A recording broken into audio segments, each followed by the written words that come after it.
Сотрудники Государственной инспекции по маломерным судам МЧС Абхазии мониторили ситуацию на Сухумском пляже по части соблюдения жителями и гостями республики правил безопасного поведения на воде, в том числе и купания в районе разбитых причалов. По городу их 3 на набережной Махаджиров, в районе Морпорта и на Маяке. Купаться и прыгать с разбитых причалов крайне опасно, к примеру, с этого на набережной Махаджиров. Сейчас вот мы находимся у разбитого причала.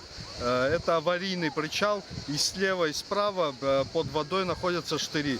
Здесь ежедневно мы, либо я, либо мои сотрудники, выгоняем отсюда людей, так как здесь небезопасно и купаться, и прыгать с данного причала.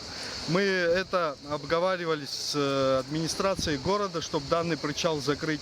Но и тем не менее, если даже закрыть, с моря заходят, в особенности молодые люди, дети, и прыгают с данного причала. По словам Тенгиза Сабо, вполне возможно, что данный причал придется обносить металлической сеткой или иным основательным ограждением. А еще немало случаев, когда, используя подручные приспособления, молодые люди забираются на высотные нефункционирующие причалы и прыгают с них в море. На той же набережной Махаджиров есть подобный причал, откуда почти с 7-метровой высоты молодежь беспечно ныряет в воду, рискуя получить серьезные травмы и увечья. Купальная зона большей части Сухумского пляжа оснащена ограничительными буями, установленными в море, однако многие купающиеся пренебрегают данным обстоятельством и заплывают за буи. Фактически это уже судоходная часть акватории, и, как говорят спасатели, риски попасть под винты маломерного судна крайне высоки. Скажите, пожалуйста, для чего вот эти буи стоят?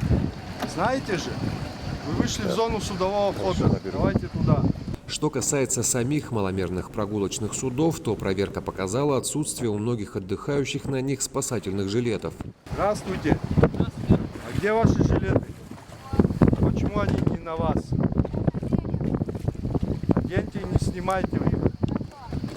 Это противоречит установленным нормативам. Владельцы судов обязаны обеспечивать всех туристов спасательными жилетами. В противном случае на них будут возложены штрафные санкции, а в некоторых случаях административные дела будут передаваться в правоохранительные органы. Давайте к берегу плывем, ребята. Слышите меня? К берегу.